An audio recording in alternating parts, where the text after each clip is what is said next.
Bartleby the Scrivener. A Story of Wall Street. By Herman Melville.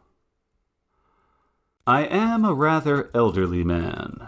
The nature of my avocations for the last 30 years has brought me into more than ordinary contact with what would seem an interesting and somewhat singular set of men, of whom as yet nothing that I know of has ever been written. I mean the law copyists, or scriveners. I've known very many of them, professionally and privately, and if I pleased could relate diverse histories, at which good-natured gentlemen might smile and sentimental souls might weep. But I waive the biographies of all other scriveners for a few passages in the life of Bartleby, who was a scrivener of the strangest I ever saw or heard of. While of other law copyists I might write the complete life, of Bartleby nothing of that sort can be done. I believe that no materials exist for a full and satisfactory biography of this man. It is an irreparable loss to literature. Bartleby was one of those beings of whom nothing is ascertainable, except from the original sources, and in his case those are very small.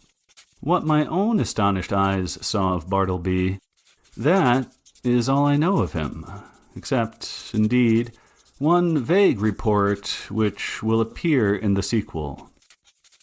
Ere introducing the scrivener, as he first appeared to me, it is fit I make some mention of myself, my employees, my business, my chambers, and general surroundings, because some such description is indispensable to an adequate understanding of the chief character about to be presented.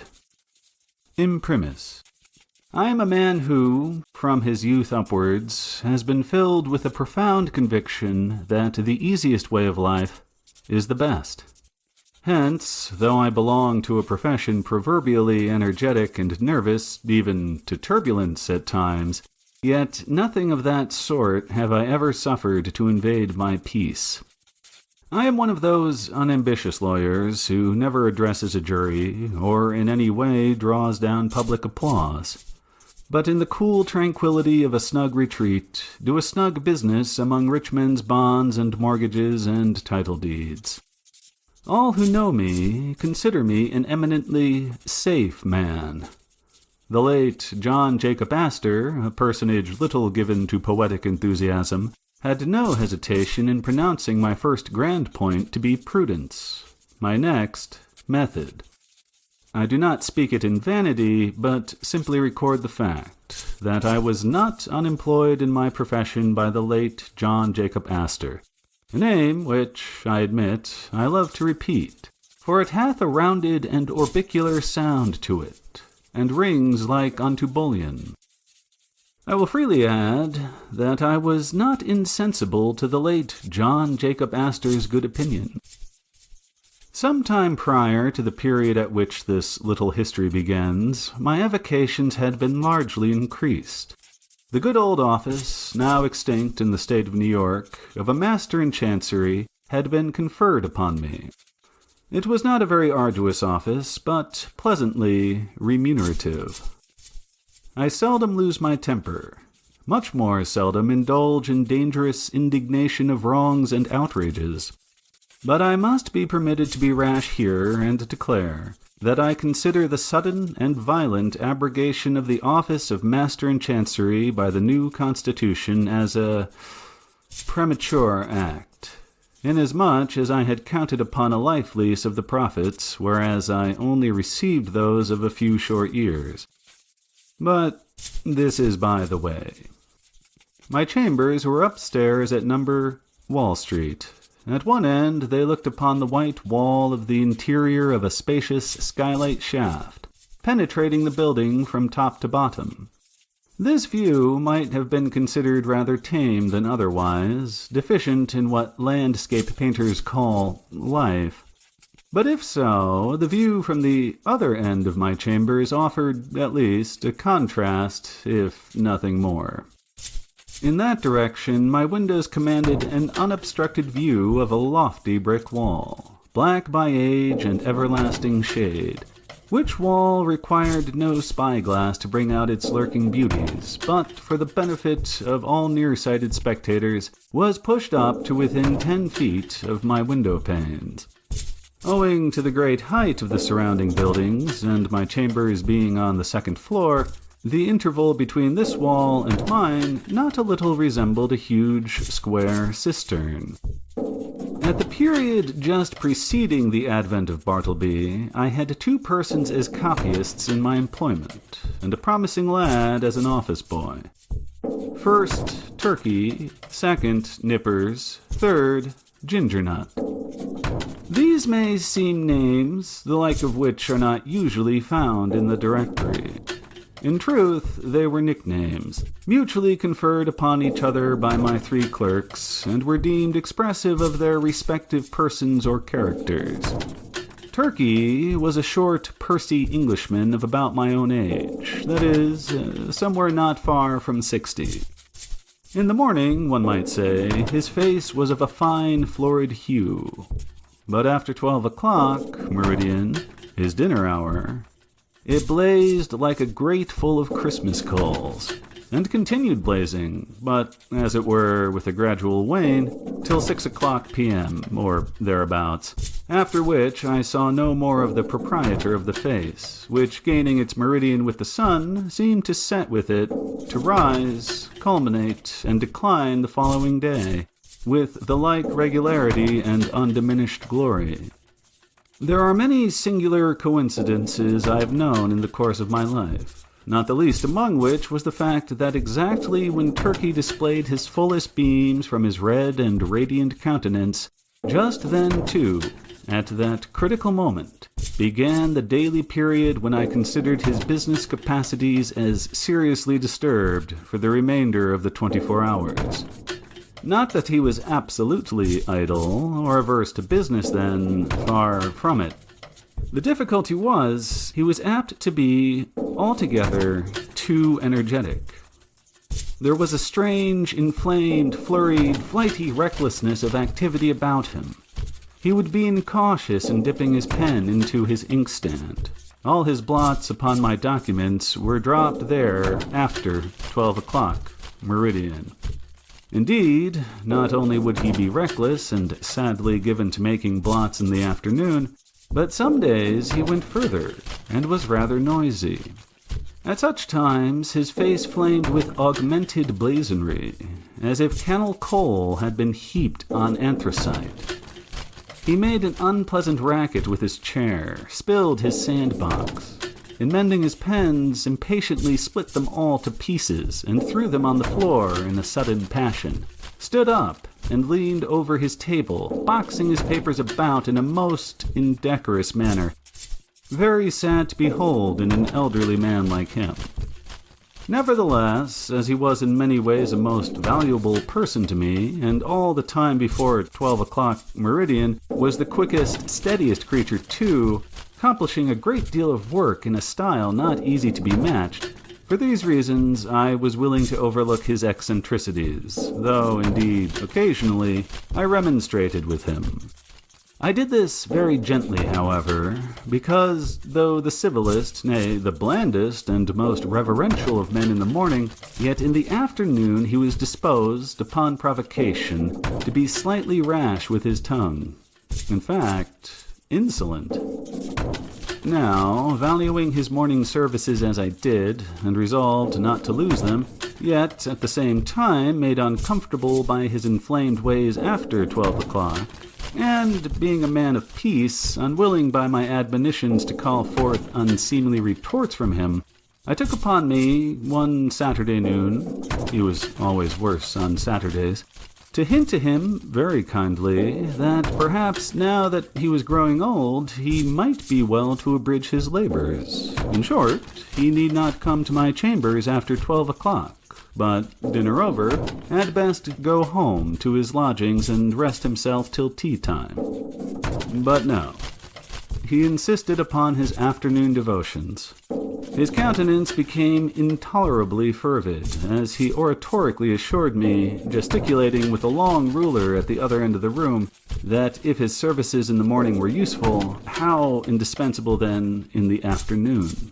"With submission, sir," said Turkey on this occasion, "I consider myself your right-hand man. In the morning I but marshal and deploy my columns, but in the afternoon I put myself at their head and gallantly charge at the foe, thus." And he made a violent thrust with the ruler.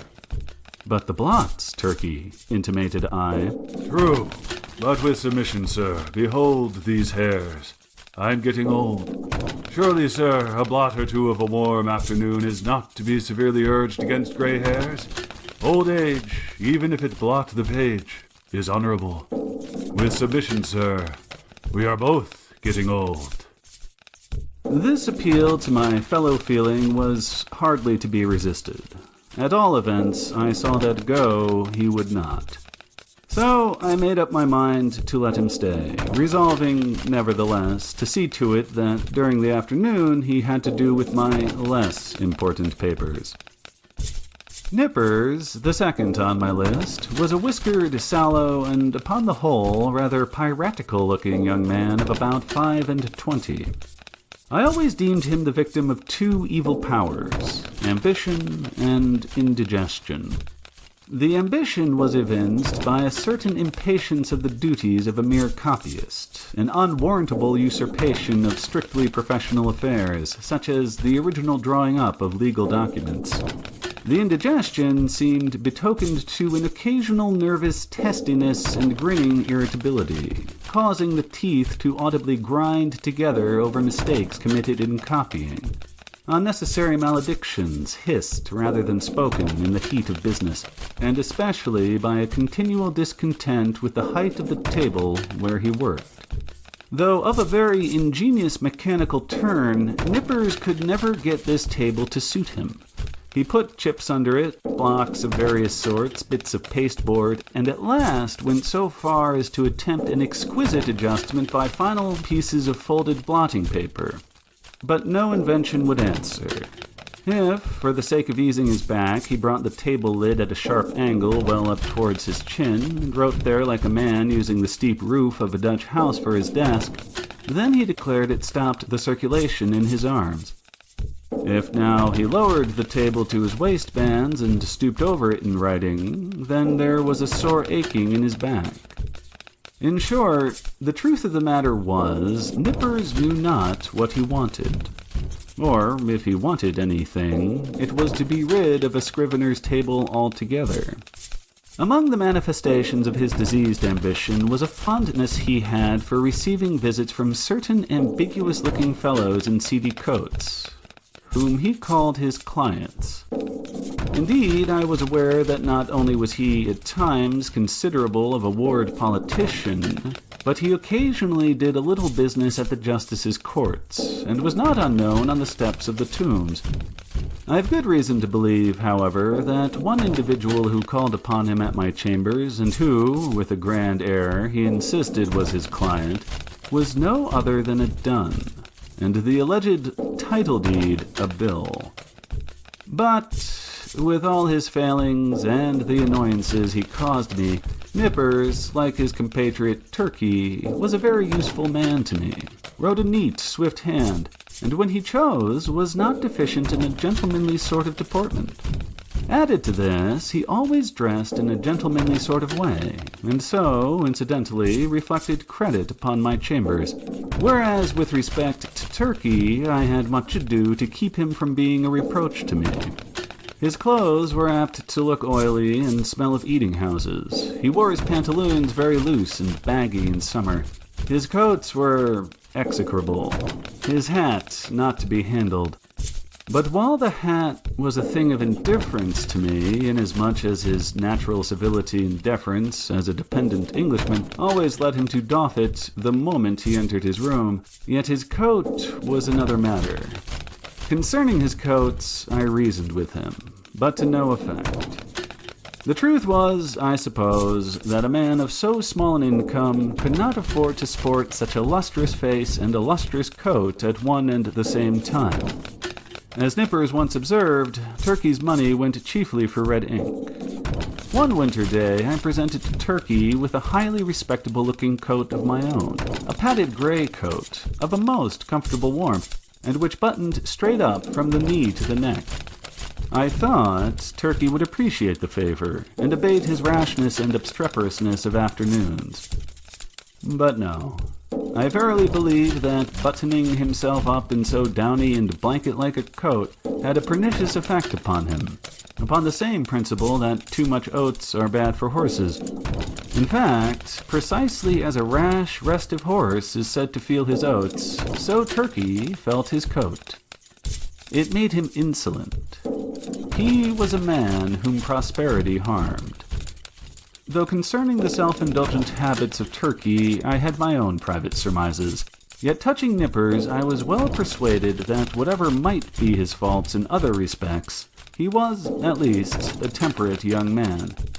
But indeed, nature herself seemed to have been his vintner, and at his birth charged him so thoroughly with an irritable, brandy-like disposition that all subsequent potations were needless. When I consider how, amid the stillness of my chambers, Nippers would sometimes impatiently rise from his seat, and stooping over his table, spread his arms wide apart, seize the whole desk, and move it, and jerk it, with a grim, grinding motion on the floor, as if the table were a perverse, voluntary agent intent on thwarting and vexing him. I plainly perceive that for Nippers, brandy and water were altogether superfluous. It was fortunate for me that, owing to its peculiar cause, indigestion, the irritability and consequent nervousness of Nippers were mainly observable in the morning, while in the afternoon he was comparatively mild, so that Turkey's paroxysms only coming on about 12 o'clock, I never had to do with their eccentricities at one time. Their fits relieved each other like guards. When Nippers was on, Turkey's was off, and vice versa. This was a good, natural arrangement under the circumstances. Ginger Nut, the third on my list, was a lad some 12 years old. His father was a carman, ambitious of seeing his son on the bench instead of a cart before he died. So he sent him to my office as student at law, errand boy, and cleaner and sweeper, at the rate of $1 a week. He had a little desk to himself, but he did not use it much. Upon inspection, the drawer exhibited a great array of the shells of various sorts of nuts. Indeed, to this quick-witted youth, the whole noble science of the law was contained in a nutshell. Not the least among the employments of Ginger Nut, as well as one which he discharged with the most alacrity, was his duty as cake and apple purveyor for Turkey and Nippers. Copying law papers being proverbially dry, husky sort of business, my two Scriveners were fain to moisten their mouths very often with Spitzenbergs to be had at the numerous stalls nigh the custom house and post office. Also, they sent Ginger Nut very frequently for that peculiar cake, small, flat, round, and very spicy, after which he had been named by them. Of a cold morning, when business was but dull, Turkey would gobble up scores of these cakes, as if they were mere wafers. Indeed, they sell them at the rate of 6 or 8 for a penny, the scrape of his pen blending with the crunching of the crisp particles in his mouth. Of all the fiery afternoon blunders and flurried rashnesses of Turkey, was his once moistening a ginger cake between his lips and clapping it onto a mortgage for a seal. I came within an ace of dismissing him then, but he mollified me by making an oriental bow and saying, "With submission, sir, it was generous of me to find you in stationery on my own account." Now, my original business, that of a conveyancer and title hunter and drawer-up of recondite documents of all sorts, was considerably increased by receiving the master's office. There was now great work for Scriveners. Not only must I push the clerks already with me, but I must have additional help. In answer to my advertisement, a motionless young man one morning stood upon my office threshold, the door being open, for it was summer. I can see that figure now, pallidly neat, pitiably respectable, incurably forlorn. It was Bartleby. After a few words touching his qualifications, I engaged him, glad to have among my corps of copyists a man of so singularly sedate an aspect, which I thought might operate beneficially upon the flighty temper of Turkey and the fiery one of Nippers.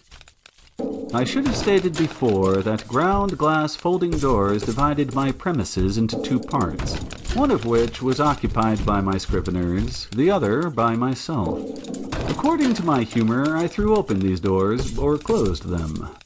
I resolved to assign Bartleby a corner by the folding doors, but on my side of them, so as to have this quiet man within easy call, in case any trifling thing was to be done. I placed his desk close up to a small side window in that part of the room, a window which originally had afforded a lateral view of certain grimy backyards and bricks, but which, owing to subsequent erections, commanded at present no view at all, though it gave some light. Within 3 feet of the panes was a wall, and the light came down from far above, between 2 lofty buildings, as from a very small opening in a dome. Still further to a satisfactory arrangement, I procured a high green folding screen, which might entirely isolate Bartleby from my sight, though not remove him from my voice. And thus, in a manner, privacy and society were conjoined. At first, Bartleby did an extraordinary quantity of writing. As if long famishing for something to copy, he seemed to gorge himself on my documents. There was no pause for digestion. He ran a day and night line, copying by sunlight and by candlelight. I should have been quite delighted with his application had he been cheerfully industrious, but he wrote on silently, palely, mechanically. It is, of course, an indispensable part of a scrivener's business to verify the accuracy of his copy, word by word. Where there are 2 or more scriveners in an office, they assist each other in this examination, one reading from the copy, the other holding the original. It is a very dull, wearisome, and lethargic affair. I can readily imagine that to some sanguine temperaments it would be altogether intolerable. For example, I cannot credit that the mettlesome poet Byron would have contentedly sat down with Bartleby to examine a law document of, say, 500 pages, closely written in a crimpy hand. Now and then, in the haste of business, it had been my habit to assist in comparing some brief document myself, calling Turkey or Nippers for this purpose. One object I had in placing Bartleby so handy to me behind the screen was to avail myself of his services on such trivial occasions. It was on the 3rd day, I think, of his being with me, and before any necessity had arisen for having his own writing examined, that, being much hurried to complete a small affair I had in hand, I abruptly called to Bartleby. In my haste and natural expectancy of instant compliance, I sat with my head bent over the original on my desk, and my right hand sideways, and somewhat nervously extended with the copy, so that immediately upon emerging from his retreat, Bartleby might snatch it and proceed to business without the least delay. In this very attitude did I sit when I called to him, rapidly stating what it was I wanted him to do, namely, to examine a small paper with me. Imagine my surprise, nay, my consternation, when without moving from his privacy, Bartleby in a singularly mild, firm voice replied, "I would prefer not to." I sat a while in perfect silence, rallying my stunned faculties. Immediately it occurred to me that my ears had deceived me, or Bartleby had entirely misunderstood my meaning. I repeated my request in the clearest tone I could assume, but in quite as clear a one came the previous reply. "I would prefer not to." "Prefer not to?" echoed I, rising high in excitement and crossing the room with a stride. "What do you mean? Are you moonstruck? I want you to help me compare this sheet here. Take it." And I thrust it towards him. "I would prefer not to," said he. I looked at him steadfastly. His face was leanly composed, his gray eye dimly calm.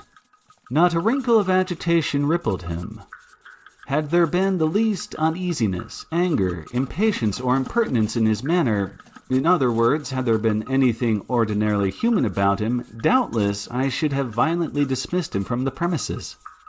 But as it was, I should have as soon thought of turning my pale plaster of Paris bust of Cicero out of doors. I stood gazing at him a while as he went on with his own writing, and then reseated myself at my desk. This is very strange, thought I. What had one best do? But my business hurried me. I concluded to forget the matter for the present, reserving it for my future leisure. So, calling Nippers from the other room, the paper was speedily examined. A few days after this, Bartleby concluded 4 lengthy documents, being quadruplicates of a week's testimony taken before me in my High Court of Chancery. It became necessary to examine them. It was an important suit, and great accuracy was imperative. Having all things arranged, I called Turkey, Nippers, and Ginger Nut from the next room, meaning to place the 4 copies in the hands of my 4 clerks, while I should read from the original. Accordingly, Turkey, Nippers, and Ginger Nut had taken their seats in a row, each with his document in hand, when I called to Bartleby to join this interesting group. "Bartleby, quick, I am waiting." I heard a slow scrape of his chair legs on the uncarpeted floor, and soon he appeared standing at the entrance of his hermitage. "What is wanted?" "The copies. The copies. We are going to examine them. There." And I held towards him the 4th quadruplicate. "I would prefer not to," he said, and gently disappeared behind the screen. For a few moments I was turned into a pillar of salt, standing at the head of my seated column of clerks. Recovering myself, I advanced towards the screen, and demanded the reason for such extraordinary conduct. "Why do you refuse?" "I would prefer not to." With any other man, I should have flown outright into a dreadful passion, scorned all further words, and thrust him ignominiously from my presence. But there was something about Bartleby that not only strangely disarmed me, but in a wonderful manner touched and disconcerted me. I began to reason with him. "These are your own copies we are about to examine. It is labor-saving to you, because one examination will answer for your 4 papers. It is common usage. Every copyist is bound to help examine his copy. Is it not so? Will you not speak? Answer." "I prefer not to." It seemed to me that while I had been addressing him, he carefully revolved every statement that I made, fully comprehended the meaning, could not gainsay the irresistible conclusions, but at the same time, some paramount consideration prevailed with him to reply as he did. "You are decided, then, not to comply with my request. A request made according to common usage and common sense." He briefly gave me to understand that on that point my judgment was sound. Yes, his decision was irreversible. It is not seldom the case that when a man is browbeaten in some unprecedented and violently unreasonable way, he begins to stagger in his own plainest faith. He begins, as it were, vaguely to surmise that, wonderful as it may be, all the justice and all the reason is on the other side. Accordingly, if any disinterested persons are present, he turns to them for some reinforcement for his own faltering mind. Turkey, what do you think of this? Am I not right? With submission, sir, I think that you are. Nippers, what do you think of it? I think I should kick him out of the office. The reader of nice perceptions will here perceive that, it being morning, Turkey's answer is couched in polite and tranquil terms, but Nippers replies in ill-tempered ones. Or, to repeat a previous sentence, Nippers' ugly mood was on duty, and Turkey's off. "Ginger Nut," said I, willing to enlist the smallest suffrage in my behalf. "What do you think of it?" "I think so. He's a little loony," replied Ginger Nut with a grin. "You hear what they say," said I, turning towards the screen. "Come forth and do your duty." But he vouchsafed no reply. I pondered a moment in sore perplexity, but once more business hurried me. I determined again to postpone the consideration of this dilemma to my future leisure. With little trouble, we made out to examine the papers without Bartleby, though at every page or two, Turkey deferentially dropped his opinion that this proceeding was quite out of the common, while Nippers, twitching in his chair with a dyspeptic nervousness, ground out between his set teeth occasional hissing maledictions against the stubborn oaf behind the screen. And as for his, Nippers' part, this was the first and the last time he would do another man's business without pay. Meanwhile, Bartleby sat in his hermitage, oblivious to everything but his own peculiar business there. Some days passed, the Scrivener being employed upon another lengthy work. His late remarkable conduct led me to regard his ways narrowly. I observed that he never went to dinner. Indeed, that he never went anywhere. As yet, I had never, of my personal knowledge, known him to be outside of my office. He was a perpetual sentry in the corner. At about 11 o'clock, though, in the morning, I noticed that Gingernut would advance toward the opening in Bartleby's screen, as if silently beckoned thither by a gesture invisible to me where I sat. The boy would then leave the office jingling a few pence, and reappear with a handful of ginger nuts, which he delivered in the hermitage, receiving 2 of the cakes for his trouble. He lives, then, on ginger nuts, thought I. Never eats dinner, properly speaking. He must be a vegetarian, then. But no, he never eats even vegetables. He eats nothing but ginger nuts. My mind then ran on in reveries concerning the probable effects upon the human constitution of living entirely on ginger nuts. Ginger nuts are so called because they contain ginger as one of their peculiar constituents, and the final flavoring one. Now, what was ginger? A hot, spicy thing. Was Bartleby hot and spicy? Not at all. Ginger, then, had no effect upon Bartleby. Probably he preferred it should have none. Nothing so aggravates an earnest person as a passive resistance. If the individual so resisted be of a not inhumane temper, and the resisting one perfectly harmless in his passivity, then, in the better moods of the former, he will endeavor charitably to construe to his imagination what proves impossible to be solved by his judgment. Even so, for the most part, I regarded Bartleby and his ways. Poor fellow, thought I, he means no mischief. It is plain he intends no insolence. His aspect sufficiently evinces that his eccentricities are involuntary. He is useful to me. I can get along with him.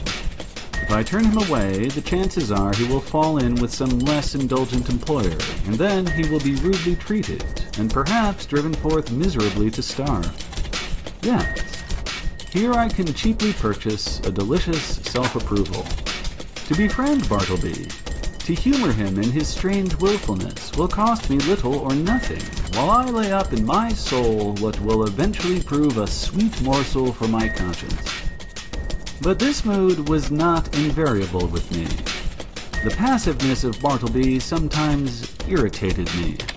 I felt strangely goaded on to encounter him in new opposition, to elicit some angry spark from him answerable to my own. But indeed, I might as well have essayed to strike fire with my knuckles against a bit of Windsor soap. But one afternoon, the evil impulse in me mastered me, and the following little scene ensued. Bartleby, when those papers are all copied, I will compare them with you. I would prefer not to. How? Surely you do not mean to persist in this mulish vagary. No answer. I threw open the folding doors nearby, and turning upon Turkey and Nippers, exclaimed in an excited manner, "He says, a second time, he won't examine his papers. What do you think of it, Turkey?" It was afternoon, be it remembered. Turkey sat glowing like a brass boiler, his bald head steaming, his hands reeling among his blotted papers. "Think of it? I think I'll just step behind his screen and black his eyes for him." So saying, Turkey rose to his feet and threw his arms into a pugilistic position. He was hurrying away to make good his promise when I detained him, alarmed at the effect of incautiously rousing Turkey's combativeness after dinner. "Sit down, Turkey, and hear what Nippers has to say. What do you think of it, Nippers? Would I not be justified in immediately dismissing Bartleby?" "Excuse me, that is for you to decide, sir. I think his conduct quite unusual and indeed unjust as regards Turkey and myself. But it may only be a passing whim." "Ah, you have strangely changed your mind then. You speak very gently of him now." "All beer. Gentleness is effects of beer. Nippers and I dined together today. You see how gentle I am, sir. Shall I go and black his eyes?" "You refer to Bartleby, I suppose. Not today, Turkey. Pray, put up your fists." I closed the doors and again advanced towards Bartleby. I felt additional incentives tempting me to my fate. I burned to be rebelled against again. I remembered that Bartleby never left the office. "Bartleby," said I, "Gingernut is away. Just step around to the post office, won't you?" It was but a 3-minute walk. "And see if there is anything for me." "I would prefer not to." "You will not?" "I prefer not." I staggered to my desk and sat there in a deep study. My blind inveteracy returned. Was there any other thing in which I could procure myself to be ignominiously repulsed by this lean, penniless wight, my hired clerk? What added thing is there, perfectly reasonable, that he will be sure to refuse to do? "Bartleby." No answer. "Bartleby." No answer. "Bartleby." Like a very ghost, agreeably to the laws of magical invocation, at the third summons he appeared at the entrance of his hermitage. "Go to the next room and tell Nippers to come to me." "I prefer not to," he respectfully and slowly said, and mildly disappeared. "Very good, Bartleby," said I, in a quiet, sort of serenely severe, self-possessed tone, intimating the unalterable purpose of some terrible retribution very close at hand. At the moment, I half intended something of the kind, but upon the whole, as it was drawing towards my dinner hour, I thought it best to put on my hat and walk home for the day, suffering much from perplexity and distress of mind. Shall I acknowledge it? The conclusion of the whole business was that it soon became a fixed fact of my chambers that a pale young scrivener by the name of Bartleby and a desk there, that he copied for me at the usual rate of 4 cents a folio, 100 words, but he was permanently exempt from examining the work done by him, that duty being transferred to Turkey and Nippers, one of compliment doubtless to their superior acuteness. Moreover, said Bartleby was never on any account to be dispatched on the most trivial errand of any sort, and that even if entreated to take upon him such a matter, it was generally understood that he would prefer not to. In other words, that he would refuse point blank. As the days passed on, I became considerably reconciled to Bartleby. His steadiness, his freedom from all dissipation, his incessant industry, except when he chose to throw himself into a standing reverie behind his screen, his great stillness, his unalterableness of demeanor under all circumstances, made him a valuable acquisition. One prime thing was this: he was always there. First in the morning, continually through the day, and the last at night. I had a singular confidence in his honesty. I felt my most precious papers perfectly safe in his hands. Sometimes, to be sure, I could not, for the very soul of me, avoid falling into sudden spasmodic passions with him, for it was exceeding difficult to bear in mind all the time those strange peculiarities, privileges, and unheard-of exemptions forming the tacit stipulations on Bartleby's part under which he remained in my office. Now and then, in the eagerness of dispatching pressing business, I would inadvertently summon Bartleby, in a short, rapid tone, to put his finger, say, on the incipient tie of a bit of red tape with which I was about compressing some papers. Of course, from behind the screen, the usual answer, "I would prefer not to," was sure to come. And then, how could a human creature with the common infirmities of our nature refrain from bitterly exclaiming upon such perverseness, such unreasonableness? However, every added repulse of this sort which I received only tended to lessen the probability of my repeating the inadvertence.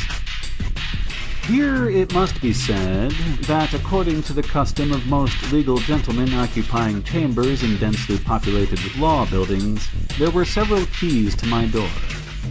One was kept by a woman residing in the attic, which person weekly scrubbed and daily swept and dusted my apartments. Another was kept by Turkey for convenience sake. The third I sometimes carried in my own pocket. The fourth I knew not who had.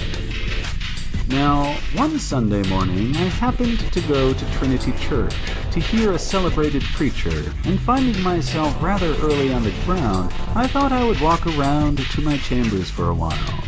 Luckily, I had my key with me, but upon applying it to the lock, I found it resisted by something inserted from the inside. Quite surprised, I called out, when to my consternation a key was turned from within, and thrusting his lean visage at me and holding the door ajar, the apparition of Bartleby appeared, in his shirt sleeves and otherwise in a strangely tattered dishabille, saying quietly that he was sorry, but he was deeply engaged just then, and preferred not admitting me at present.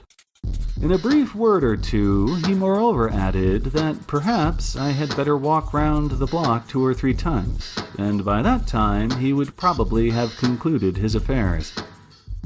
Now, the utterly unsurmised appearance of Bartleby, tenanting my law chambers of a Sunday morning, with his cadaverously gentlemanly nonchalance, yet withal firm and self-possessed, had such a strange effect upon me that incontinently I slunk away from my own door and did as desired, but not without sundry twinges of impotent rebellion against the mild effrontery of this unaccountable Scrivener.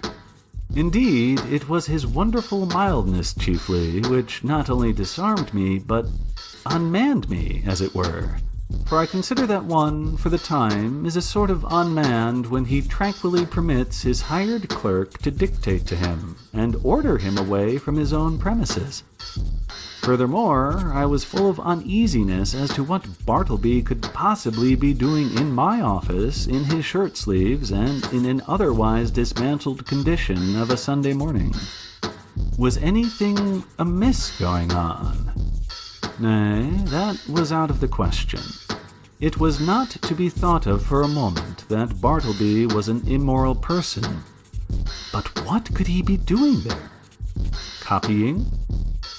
Nay, again, whatever might be his eccentricities, Bartleby was an eminently decorous person. He would be the last man to sit down to his desk in any state approaching to nudity. Besides, it was Sunday, and there was something about Bartleby that forbade the supposition that he would by any secular occupation violate the proprieties of the day. Nevertheless, my mind was not pacified, and full of restless curiosity, at last I returned to the door. Without hindrance, I inserted my key, opened it, and entered. Bartleby was not to be seen. I looked round anxiously, peeked behind his screen, but it was very plain that he was gone.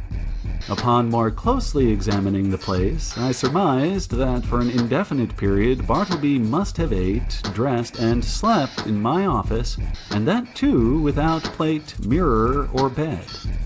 The cushioned seat of a rickety old sofa in one corner bore the faint impress of a lean, reclining form. Rolled away under his desk, I found a blanket. Under the empty grate, a blacking box and brush. On a chair, a tin basin with soap and a ragged towel. In a newspaper, a few crumbs of ginger nuts and a morsel of cheese. Yes, thought I. It is evident enough that Bartleby has been making his home here, keeping Bachelor's Hall all by himself. Immediately, then, the thought came sweeping across me. What miserable friendlessness and loneliness are here revealed? His poverty is great, but his solitude, how horrible! Think of it. Of a Sunday, Wall Street is deserted as Petra, and every night of every day it is an emptiness. This building, too, which of weekdays hums with industry and life, at nightfall echoes with sheer vacancy, and all through Sunday is forlorn. And here Bartleby makes his home, sole spectator of a solitude which he has seen all populous, a sort of innocent and transformed Marius, brooding among the ruins of Carthage. For the first time in my life, a feeling of overpowering, stinging melancholy seized me. Before, I had never experienced aught but a not unpleasing sadness. The bond of a common humanity now drew me irresistibly to gloom, a fraternal melancholy, for both I and Bartleby were sons of Adam. I remembered the bright silks and sparkling faces I had seen that day, in gala trim, swan-like, sailing down the Mississippi of Broadway, and I contrasted them with the pallid copyist, and thought to myself, happiness courts the light, so we deem the world is gay, but misery hides aloof, so we deem that misery there is none. These sad fancyings, chimeras doubtless of a sick and silly brain, led on to other and more special thoughts concerning the eccentricities of Bartleby. Presentiments of strange discoveries hovered round me. The Scrivener's pale form appeared to me laid out, among uncaring strangers, in its shivering winding sheet. Suddenly, I was attracted by Bartleby's closed desk, the key in open sight, left in the lock. I mean no mischief. Seek the gratification of no heartless curiosity, thought I. Besides, the desk is mine, and its contents too, so I will make bold to look within. Everything was methodically arranged, the papers smoothly placed. The pigeonholes were deep, and removing the files of documents, I groped into their recesses. Presently, I felt something there and dragged it out. It was an old bandana handkerchief, heavy and knotted. I opened it and saw it was a savings bank. I now recalled all the quiet mysteries which I had noted in the man. I remembered that he never spoke but to answer, that though at intervals he had considerable time to himself, yet I had never seen him reading, no, not even a newspaper, that for long periods he would stand looking out at his pale window behind the screen upon the dead brick wall. I was quite sure he never visited any refectory or eating house, while his pale face clearly indicated that he never drank beer like Turkey, or tea and coffee even, like other men, that he never went anywhere in particular that I could learn, never went out for a walk unless indeed that was the case at present, that he had declined telling who he was, or whence he came, or whether he had any relatives in the world. That though so thin and pale, he never complained of ill health. And more than all, I remembered a certain unconscious air of pallid... how shall I call it? Of pallid haughtiness, say, or rather an austere reserve about him, which had positively awed me into my tame compliance with his eccentricities, when I had feared to ask him to do the slightest incidental thing for me, even though I might know, from his long-continued motionlessness, that behind his screen he must be standing in one of those dead-wall reveries of his. Revolving all these things, and coupling them with the recently discovered fact that he made my office his constant abiding place and home, and not forgetful of his morbid moodiness, revolving all these things, a prudential feeling began to steal over me. My first emotions had been those of pure melancholy and sincerest pity. But just in proportion as the forlornness of Bartleby grew and grew to my imagination, did that same melancholy merge into fear, that pity into repulsion. So true it is, and so terrible too, that up to a certain point, the thought or sight of misery enlists our best affections. But in certain special cases, beyond that point, it does not. They err who would assert that invariably this is owing to the inherent selfishness of the human heart. It rather proceeds from a certain hopelessness of remedying excessive and organic ill. To a sensitive being, pity is not seldom pain, and when at last it is perceived that such pity cannot lead to effectual succor, common sense bids the soul rid of it. What I saw that morning persuaded me that the Scrivener was the victim of innate and incurable disorder. I might give alms to his body, but his body did not pain him. It was his soul that suffered, and his soul I could not reach. I did not accomplish the purpose of going to Trinity Church that morning. Somehow, the things I had seen disqualified me for the time from church-going. I walked homeward, thinking what I would do with Bartleby. Finally, I resolved upon this.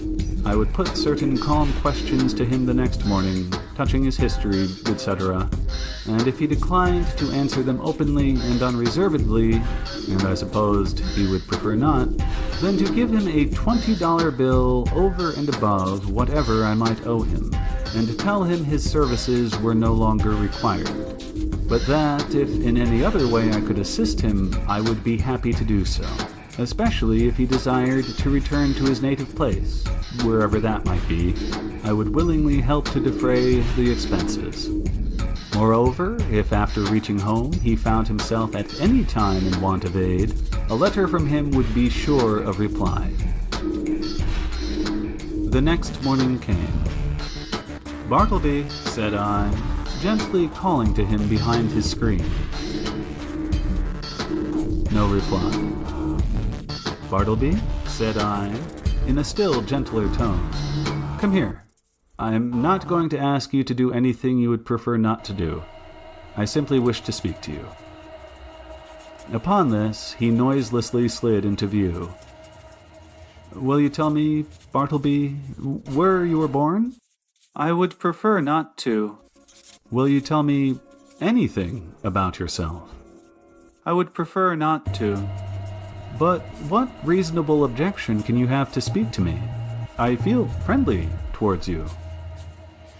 He did not look at me while I spoke, but kept his glance fixed upon my bust of Cicero, which, as I then sat, was directly behind me, some 6 inches above my head.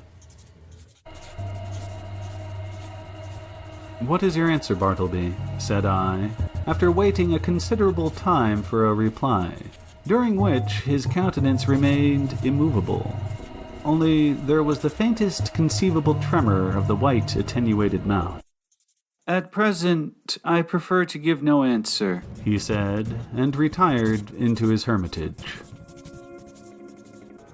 It was rather weak in me, I confess, but his manner on this occasion nettled me.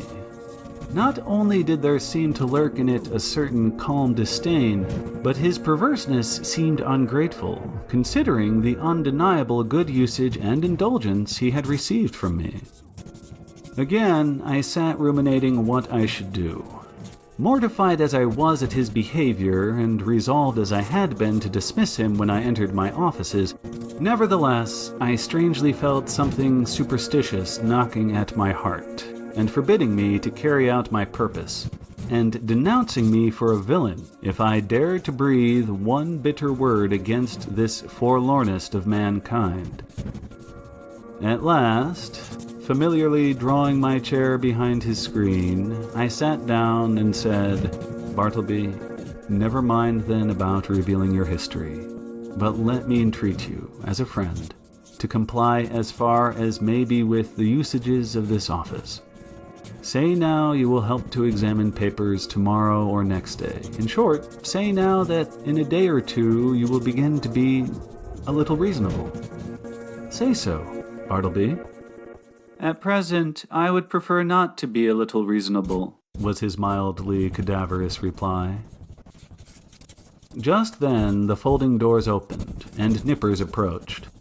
He seemed suffering from an unusually bad night's rest, induced by severer indigestion than common. He overheard those final words of Bartleby. "Prefer not, eh?" gritted Nippers. "I'd prefer him, if I were you, sir," addressing me. "I'd prefer him. I'd give him preferences, the stubborn mule. What is it, sir, pray, that he prefers not to do now?" Bartleby moved not a limb. "Mr. Nippers, I'd prefer that you would withdraw for the present."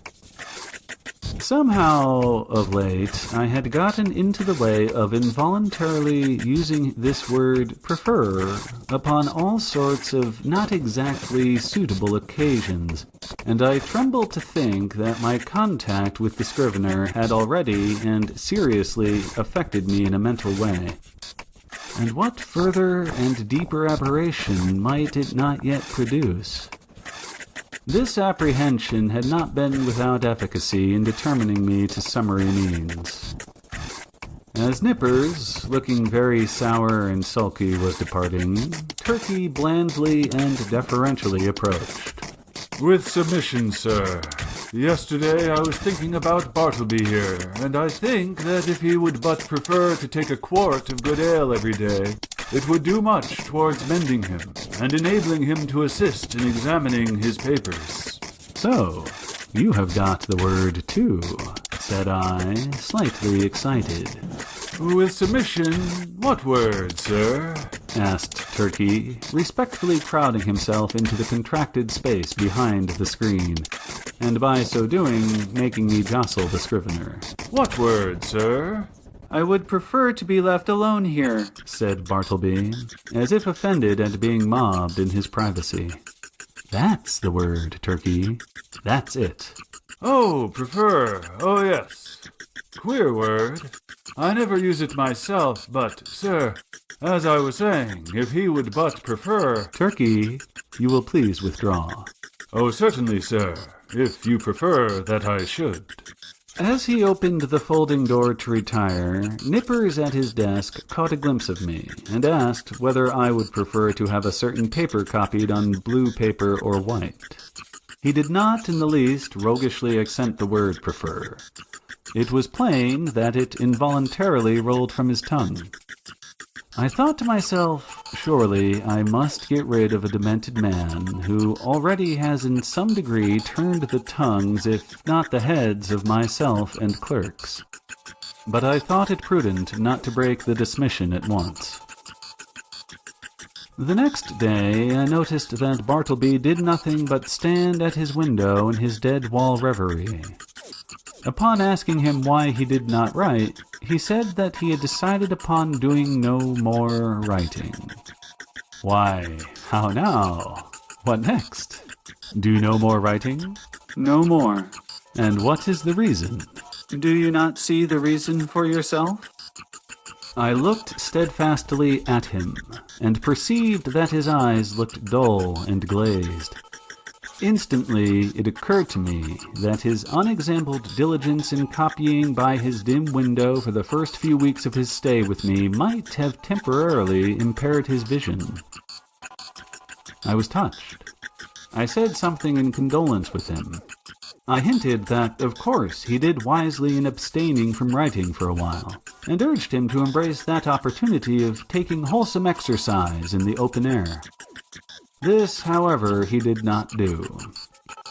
A few days after this, my other clerks being absent and being in a great hurry to dispatch certain letters by the mail, I thought that, having nothing else earthly to do, Bartleby would surely be less inflexible than usual and carry these letters to the post office. But he blankly declined. So, much to my inconvenience, I went myself. Still added days went by. Whether Bartleby's eyes improved or not, I could not say. To all appearance, I thought they did.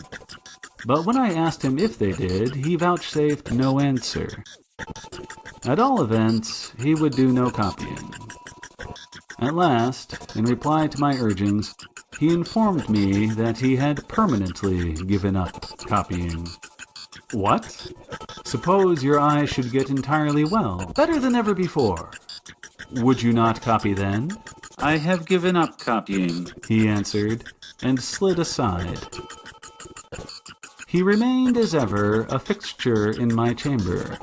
Nay, if that were possible, he became still more of a fixture than before.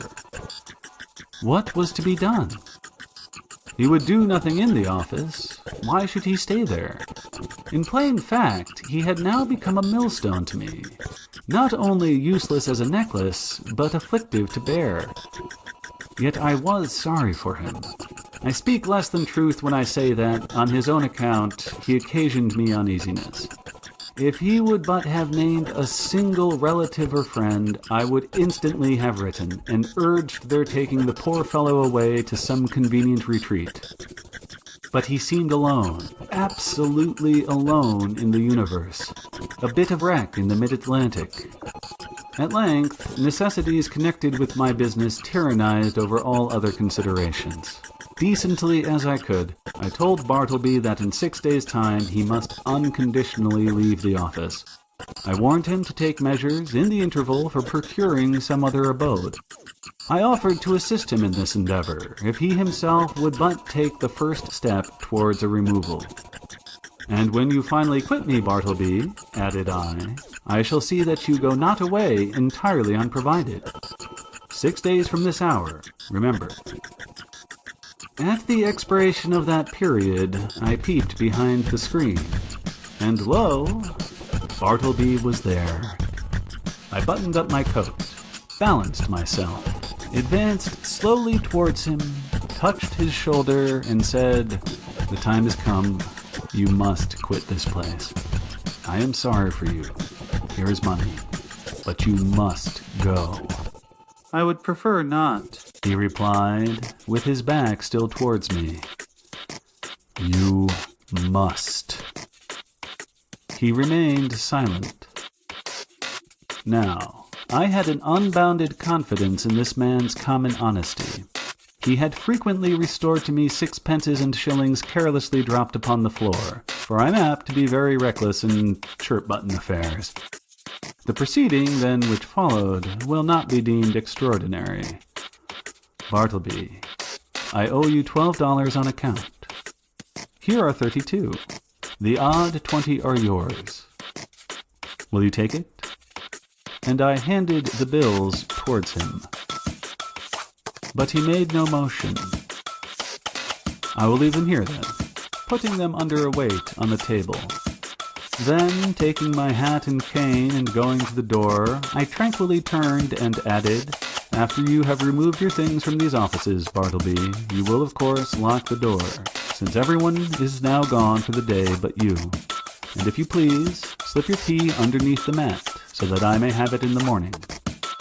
I shall not see you again, so goodbye to you. If hereafter in your new place of abode I can be of any service to you, do not fail to advise me by letter.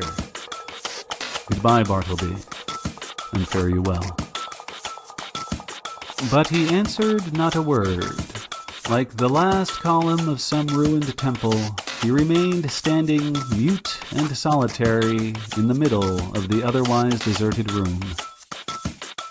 As I walked home in a pensive mood, my vanity got the better of my pity.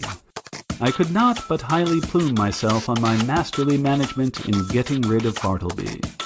Masterly, I call it, and such it must appear to any dispassionate thinker. The beauty of my procedure seemed to consist in its perfect quietness.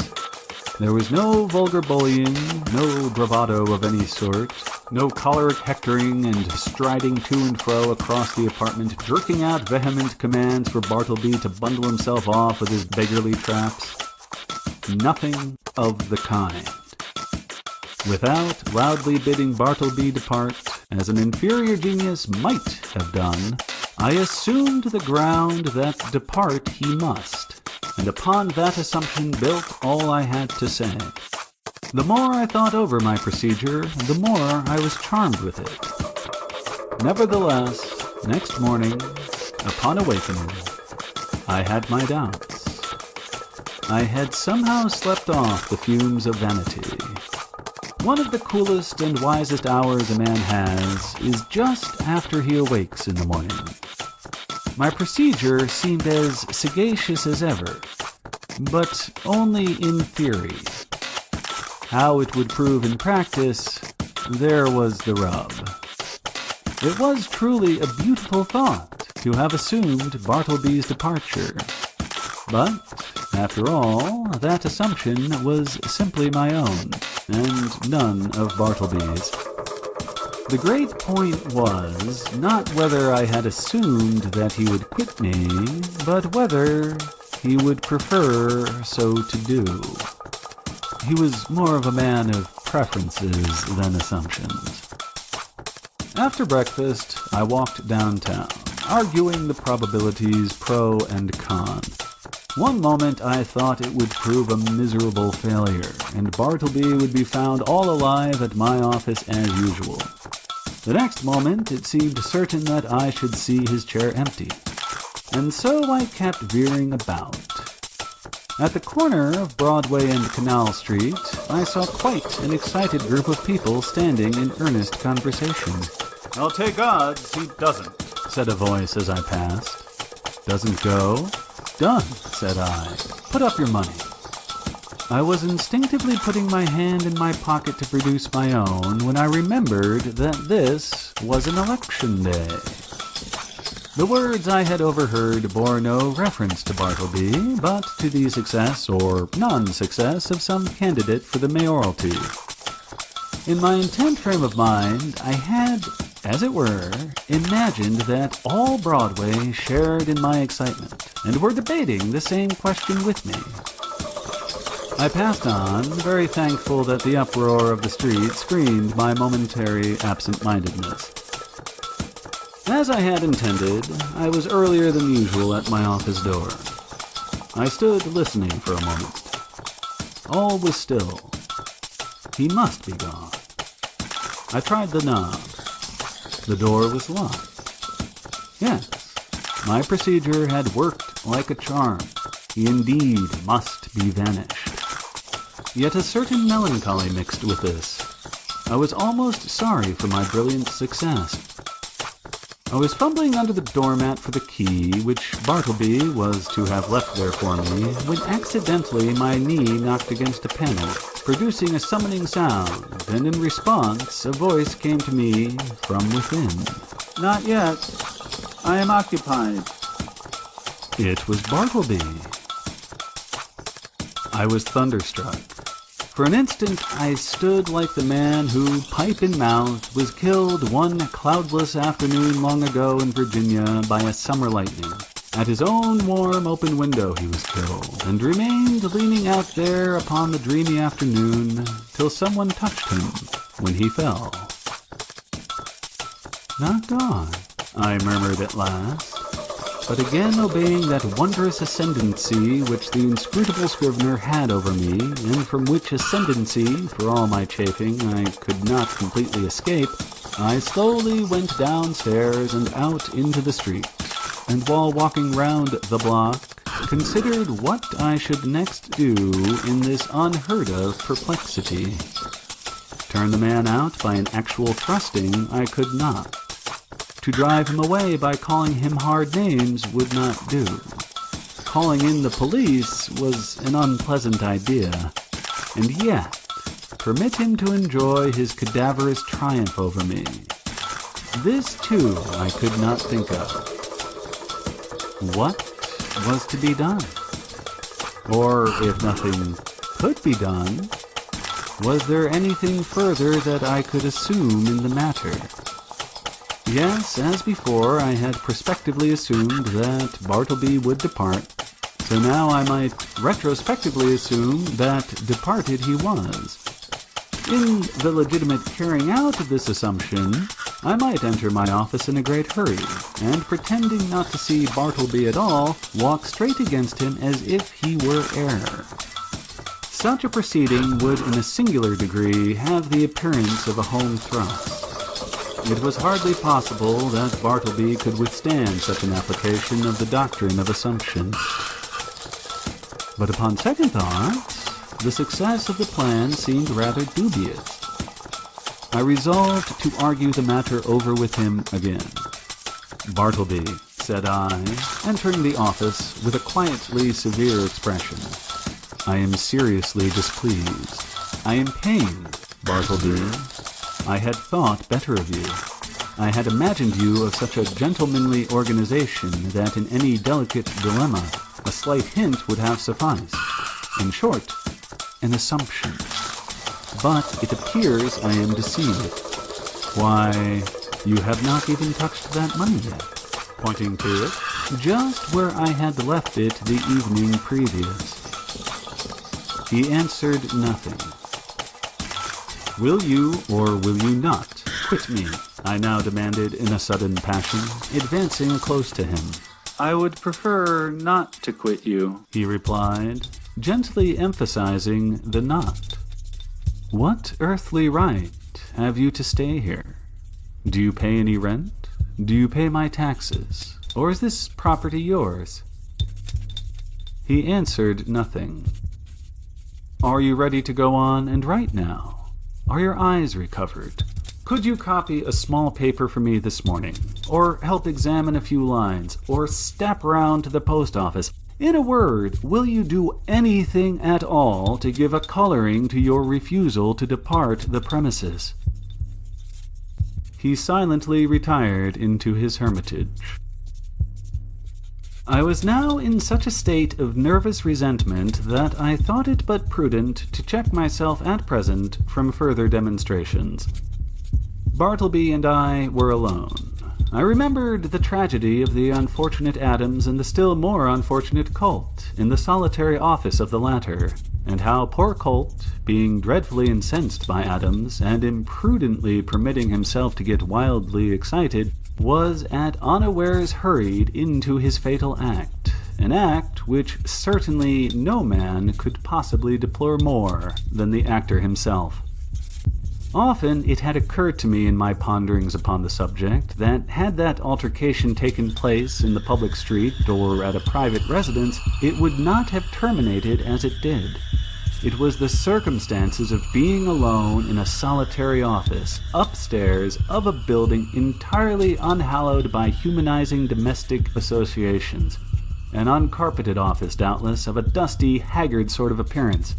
This it must have been, which greatly helped to enhance the irritable desperation of the hapless Colt. But when this old Adam of resentment rose in me and tempted me concerning Bartleby, I grappled him and threw him. How? Why, simply by recalling the divine injunction. "A new commandment give I unto you, that ye love one another." Yes, this it was that saved me. Aside from higher considerations, charity often operates as a vastly wise and prudent principle, a great safeguard to its possessor. Men have committed murder for jealousy's sake, and anger's sake, and hatred's sake, and selfishness's sake, and spiritual pride's sake. But no man that ever I heard of ever committed a diabolical murder for sweet charity's sake. Mere self-interest, then, if no better motive can be enlisted, should, especially with high-tempered men, prompt all beings to charity and philanthropy. At any rate, upon the occasion in question, I strove to drown my exasperated feelings towards the Scrivener by benevolently construing his conduct. Poor fellow, thought I. He don't mean anything, and besides, he has seen hard times and ought to be indulged. I endeavored also immediately to occupy myself, and at the same time to comfort my despondency. I tried to fancy that in the course of the morning, at such time as might prove agreeable to him, Bartleby, of his own free accord, would emerge from his hermitage, and take up some decided line of march in the direction of the door. But no. 12:30 o'clock came. Turkey began to glow in the face, overturn his inkstand, and become generally obstreperous. Nippers abated down into quietude and courtesy.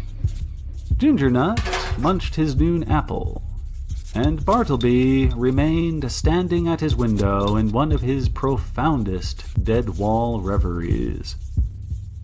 Will it be credited? Ought I to acknowledge it? That afternoon, I left the office without saying one further word to him.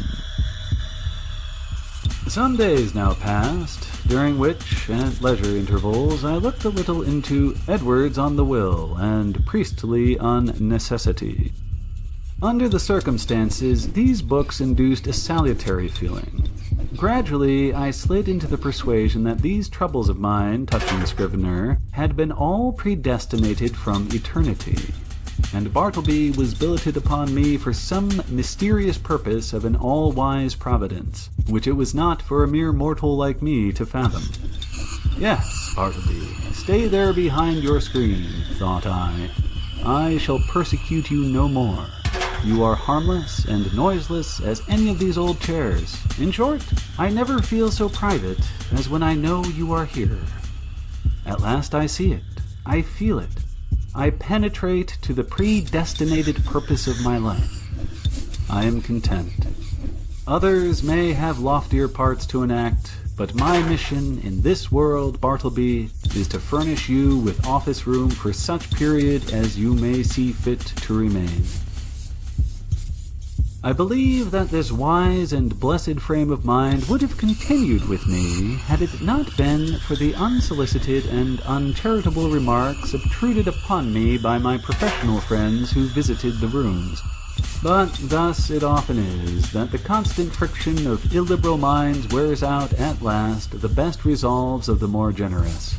Though, to be sure, when I reflected upon it, it was not strange that people entering my office should be struck by the peculiar aspect of the unaccountable Bartleby, and so be tempted to throw out some sinister observations concerning him. Sometimes an attorney having business with me, and calling at my office and finding no one but the Scrivener there, would undertake to obtain some sort of precise information from him touching my whereabouts. But without heeding his idle talk, Bartleby would remain standing immovable in the middle of the room. So, after contemplating him in that position for a time, the attorney would depart, no wiser than he came.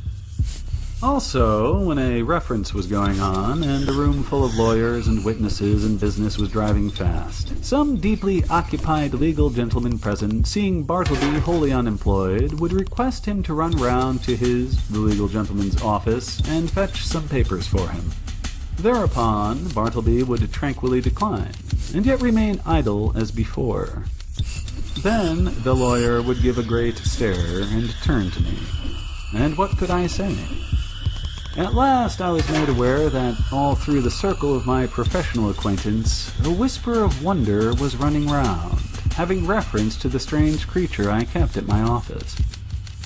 This worried me very much, and as the idea came upon me of his possibly turning out a long-lived man, and keep occupying my chambers, and denying my authority, and perplexing my visitors, and scandalizing my professional reputation, and casting a general gloom over the premises, keeping soul and body together to the last upon his savings, for doubtless he spent but half a dime a day, and in the end perhaps outlived me and claimed possession of my office by right of his perpetual occupancy. As all these dark anticipations crowded upon me more and more, and my friends continually intruded their relentless remarks upon the apparition in my room, a great change was wrought in me. I resolved to gather all my faculties together, and forever rid me of this intolerable incubus. Ere revolving any complicated project, however, adapted to this end, I first simply suggested to Bartleby the propriety of his permanent departure. In a calm and serious tone, I commended the idea to his careful and mature consideration. But having taken 3 days to meditate upon it, he apprised me that his original determination remained the same. In short, that he still preferred to abide with me. What shall I do? I now said to myself, buttoning up my coat to the last button. What shall I do? What ought I to do? What does conscience say I should do with this man, or rather ghost? Rid myself of him I must. Go he shall. But how? You will not thrust him, the poor, pale, passive mortal.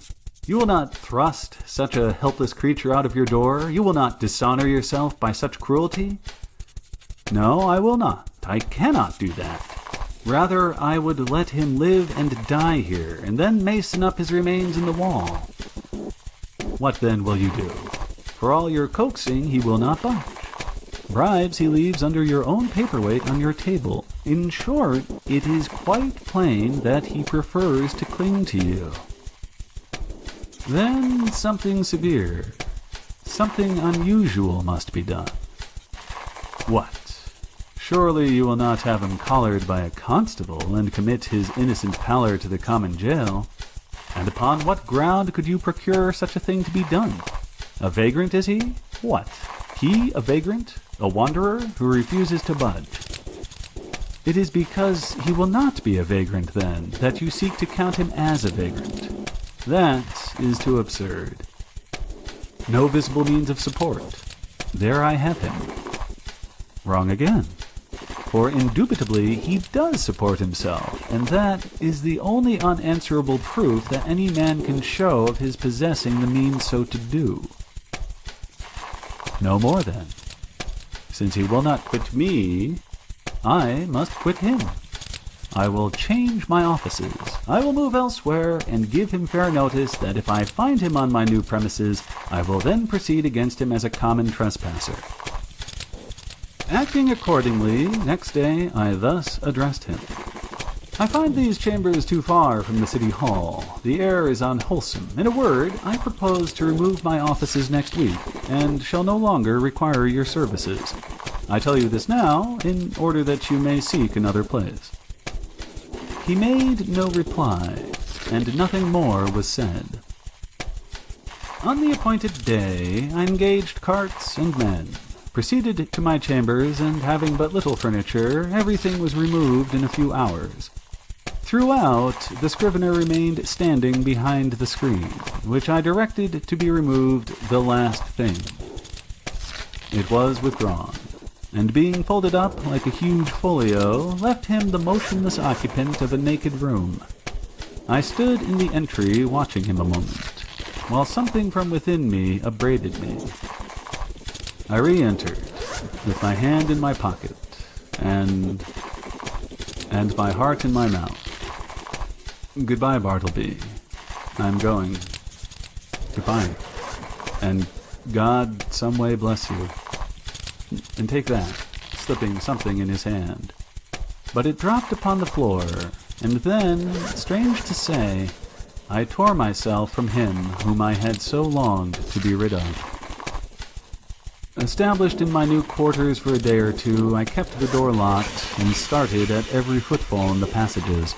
When I returned to my rooms after any little absence, I would pause at the threshold for an instant and attentively listen, ere applying my key.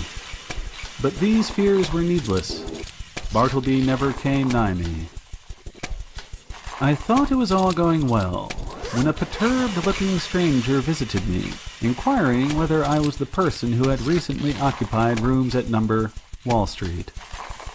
Full of forebodings, I replied that I was. "Then, sir," said the stranger, who proved a lawyer, "you are responsible for the man you left there? He refuses to do any copying. He refuses to do anything. He says he prefers not to, and he refuses to quit the premises." "I am very sorry, sir," said I, with assumed tranquillity but an inward tremor. "But really the man you allude to is nothing to me. He is no relation or apprentice of mine that you should hold me responsible for him." "In mercy's name, who is he?" "I certainly cannot inform you. I know nothing about him. Formerly I employed him as a copyist, but he has done nothing for me now for some time past." "I shall settle him then. Good morning, sir." Several days passed, and I heard nothing more. And though I often felt a charitable prompting to call at the place and to see poor Bartleby, yet a certain squeamishness of I know not what withheld me. All is over with him by this time, thought I at last, when through another week no further intelligence reached me. But coming to my room the day after, I found several persons waiting at my door in a high state of nervous excitement. "That's the man. Here he comes," cried the foremost one, whom I recognized as the lawyer who had previously called upon me alone. "You must take him away, sir, at once," cried a portly person among them, advancing upon me, and whom I knew to be the landlord of No. Wall Street. "These gentlemen, my tenants, cannot stand it any longer. Mr. B," pointing to the lawyer, "has turned him out of his room, and he now persists in haunting the building generally, sitting upon the banisters of the stairs by day and sleeping in the entry by night. Everybody is concerned. Clients are leaving the offices. Some fears are entertained of a mob. Something you must do, and that without delay." Aghast at this torrent, I fell back before it and would fain have locked myself in my new quarters. In vain I persisted that Bartleby was nothing to me, no more than to anyone else. In vain. I was the last person known to have anything to do with him, and they held me to the terrible account. Fearful then of being exposed in the papers, as one person present obscurely threatened, I considered the matter, and at length said that if the lawyer would give me a confidential interview with the Scrivener, in his, the lawyer's, own room, I would that afternoon strive my best to rid them of the nuisance they complained of. Going upstairs to my old haunt, there was Bartleby silently sitting upon the banister at the landing. "What are you doing there, Bartleby?" Sitting upon the banister. I motioned him into the lawyer's room, who then left us. "Bartleby, are you aware that you are the cause of great tribulation to me, by persisting in occupying the entry after being dismissed from the office?" No answer. Now, one of two things must take place. Either you must do something, or something must be done to you. Now, what sort of business would you like to engage in? Would you like to re-engage in copying for someone? No, I would prefer not to make any change. Would you like a clerkship in a dry goods store? There is too much confinement about that. No, I would not like a clerkship. but I am not particular. Too much confinement. Why, you keep yourself confined all the time, I would prefer not to take a clerkship. he rejoined, as if to settle that little item at once. How would a bartender's business suit you? There is no trying of the eyesight in that. I would not like it at all, though as I said before, I am not particular. His unwonted wordiness inspirited me. I returned to the charge. Well then, would you like to travel through the country collecting bills for the merchants? That would improve your health. No, I would prefer to be doing something else. How then would going as a companion to Europe, to entertain some young gentlemen with your conversation? How would that suit you? Not at all. It does not strike me that there is anything definite about that. I like to be stationary, but I am not particular. Stationary you shall be then, I cried, now losing all patience, and for the first time in all my exasperating connection with him, fairly flying into a passion. If you do not go away from these premises before night, I shall feel bound, indeed I am bound, to quit the premises myself, I rather absurdly concluded, knowing not with what possible threat to try to frighten his immobility into compliance. Despairing of all further efforts, I was precipitately leaving him when a final thought occurred to me, one which had not been wholly unindulged before.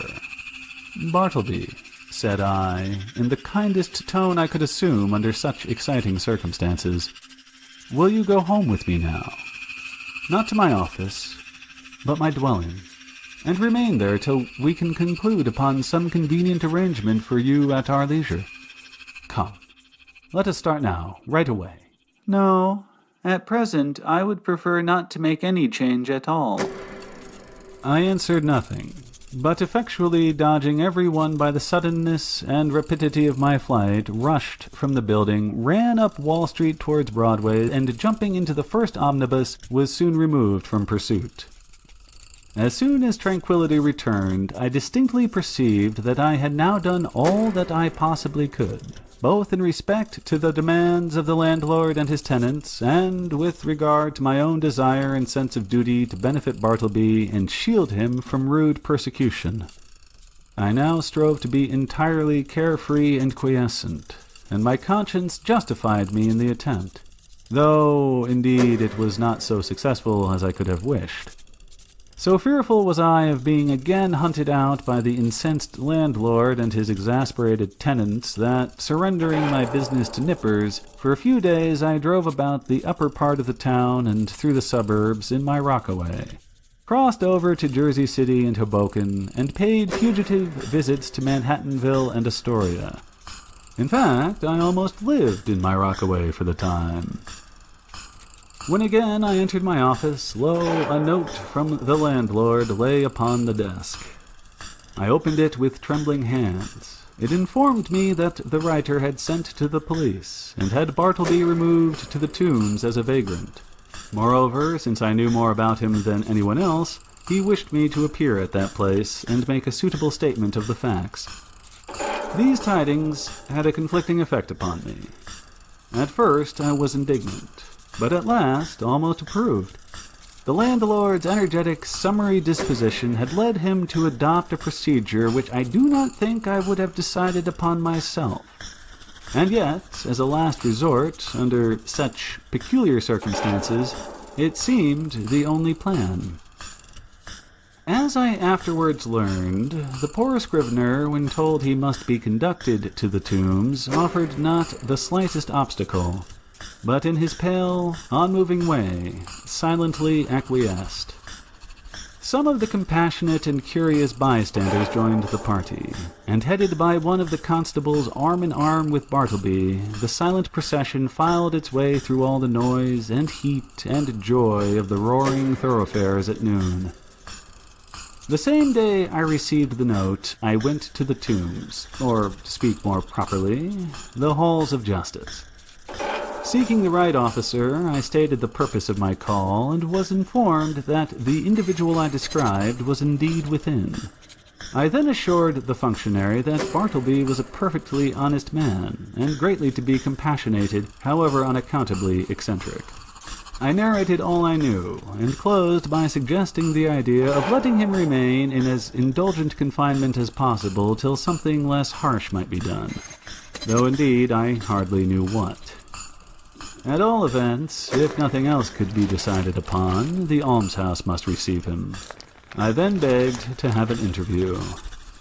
Being under no disgraceful charge, and quite serene and harmless in all his ways, they had permitted him freely to wander about the prison, and especially in the enclosed grass-platted yard thereof.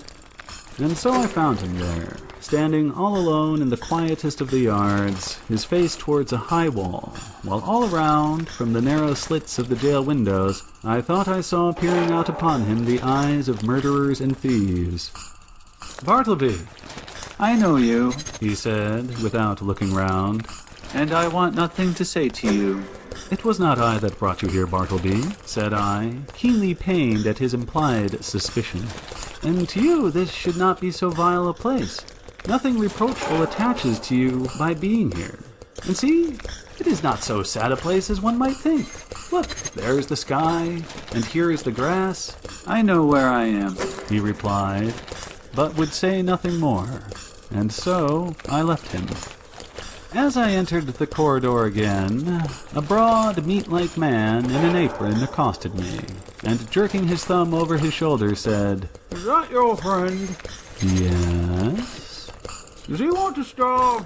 If he does, let him live on the prison fare, that's all. "Who are you?" asked I, not knowing what to make of such an unofficially speaking person in such a place. I am the grub man. Such gentlemen as have friends here hire me to provide them with something good to eat. "Is that so?" said I, turning to the turnkey. He said it was. "Well then," said I, slipping some silver into the grub man's hand, for so they called him, "I want you to give particular attention to my friend there. Let him have the best dinner you can get, and you must be as polite to him as possible." Introduce me, will you?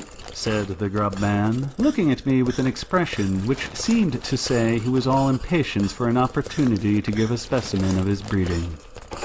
Thinking it would prove of benefit to the Scrivener, I acquiesced, and asking the grub man his name, went up with him to Bartleby. "Bartleby, this is Mr. Cutlets. You will find him very useful to you." Your servant, sir, your servant. said the grub man, making a low salutation behind his apron.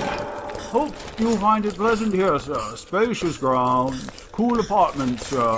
Hope you'll stay with us some time. Try to make it agreeable.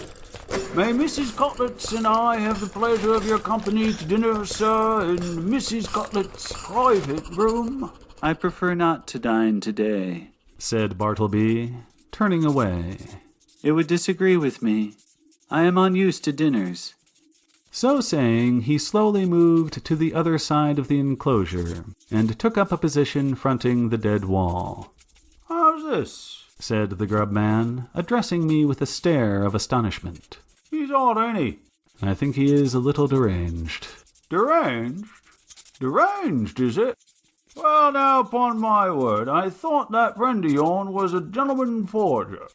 They're always pale and genteel like them forgers. Can't pity 'em.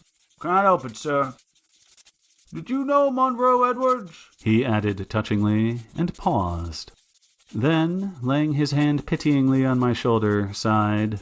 He died of consumption at Sing Sing. So, you weren't acquainted with Monroe? No, I was never socially acquainted with any forgers, but I cannot stop longer. Look to my friend yonder. You will not lose by it. I will see you again. Some few days after this, I again obtained admission to the tombs, and went through the corridors in quest of Bartleby, but without finding him. I saw him coming from his cell not long ago, said a turnkey. Maybe he's gone to loiter in the yards. So I went in that direction. Are you looking for the silent man? said another turnkey, passing me. Yonder he lies, sleeping in the yard there. 'Tis not 20 minutes since I saw him lie down. The yard was entirely quiet. It was not accessible to the common prisoners. The surrounding walls, of amazing thickness, kept off all sounds behind them. The Egyptian character of the masonry weighed upon me with its gloom, but a soft imprisoned turf grew underfoot. The heart of the eternal pyramids, it seemed, wherein, by some strange magic, through the clefts, grass seed dropped by birds had sprung. Strangely huddled at the base of the wall, his knees drawn up, and lying on his side, his head touching the cold stones, I saw the wasted Bartleby. But nothing stirred. I paused, then went close up to him, stooped over, and saw that his dim eyes were open. Otherwise, he seemed profoundly sleeping. Something prompted me to touch him. I felt his hand, when a tingling shiver ran up my arm and down my spine to my feet. The round face of the grub man peered upon me now. His dinner is ready. Won't he dine today either? Or does he live without dining? Lives without dining, said I, and closed his eyes. Hey, he's asleep, ain't he? With kings and counselors. There would seem little need for proceeding further in this history. Imagination will readily supply the meager recital of poor Bartleby's interment. But ere parting with the listener, let me say that if this little narrative has sufficiently interested him to awaken curiosity as to who Bartleby was and what manner of life he led prior to the present narrator's making his acquaintance, I can only reply that in such curiosity I fully share, but am wholly unable to gratify it. Yet here I hardly know whether I should divulge one little item of rumor, which came to my ear a few months after the Scrivener's decease. Upon what basis it rested I could never ascertain, and hence how true it is I cannot now tell.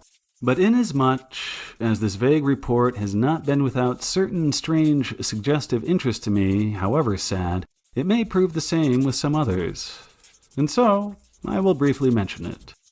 The report was this, that Bartleby had been a subordinate clerk in the dead letter office at Washington, from which he had been suddenly removed by a change in the administration. When I think over this rumor, I cannot adequately express the emotions which seize me. Dead letters. Does it not sound like dead men? Conceive a man by nature and misfortune prone to a pallid hopelessness. Can any business seem more fitted to heighten it than that of continually handling these dead letters, and assorting them for the flames, for by the cartload they are annually burned. Sometimes from out of the folded paper the pale clerk takes a ring. The finger it was meant for perhaps moulders in the grave. A banknote sent in swiftest charity. He whom it would relieve nor eats nor hungers any more. Pardon for those who died despairing. Hope for those who died unhoping.